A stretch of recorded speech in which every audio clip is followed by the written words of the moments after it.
اس وقت ایک لڑکی انٹرنیٹ پر چھائی ہوئی ہے جس کا نام ہے ابتہال ابو سعد۔ اس نے مشہور ٹیک جائنٹ مائکروسافٹ کا بہت بڑا راز فاش کر ڈالا۔ مائکروسافٹ بھی اس لڑکی کے پیغام کو دبا نہیں پایا۔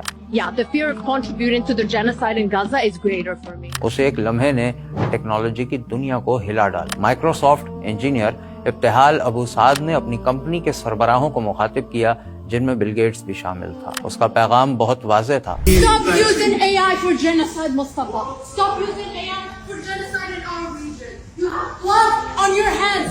All of Microsoft has blood on its hands. How do you all celebrate when Microsoft is killing children?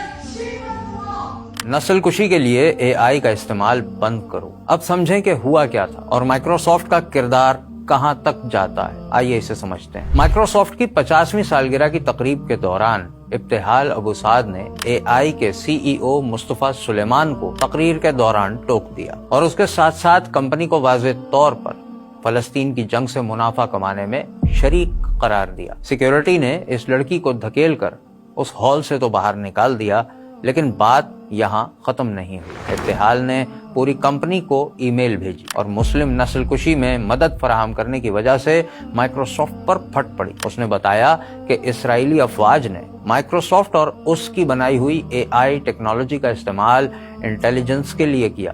7 اکتوبر کے بعد سے اس نے یہ ٹیکنالوجی 200 بار استعمال کی، اور اتنا ہی نہیں، مائکروسافٹ اسرائیل کے انتہائی اہم اور بڑے دفاعی پروجیکٹس کو سروس بھی دیتی ہے جس میں اسرائیل کے ٹارگٹس بھی شامل ہیں اور فلسطینی عوام کا ڈیٹا بھی۔ یعنی مائکروسافٹ کا اے آئی فلسطینی عوام کی جاسوسی، نگرانی، حتیٰ کہ ان کے قتل تک ہر قدم پر شریک ہے۔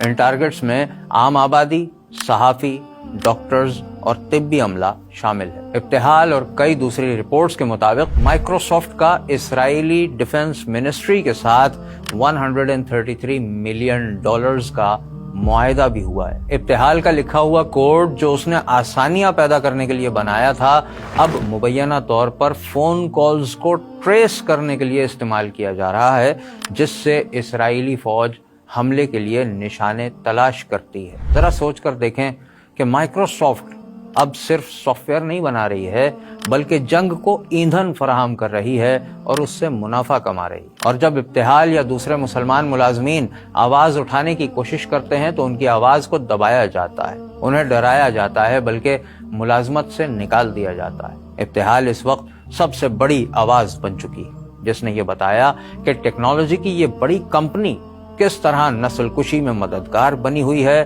اور لوگ اس کی بات کو سن رہے ہیں۔ سوال یہ ہے کہ مائکروسافٹ کو اب ٹیکنالوجی کی دنیا میں انقلاب لانے کی وجہ سے یاد رکھا جائے گا یا مسلمانوں کی نسل کشی اور خون بہانے کی وجہ سے؟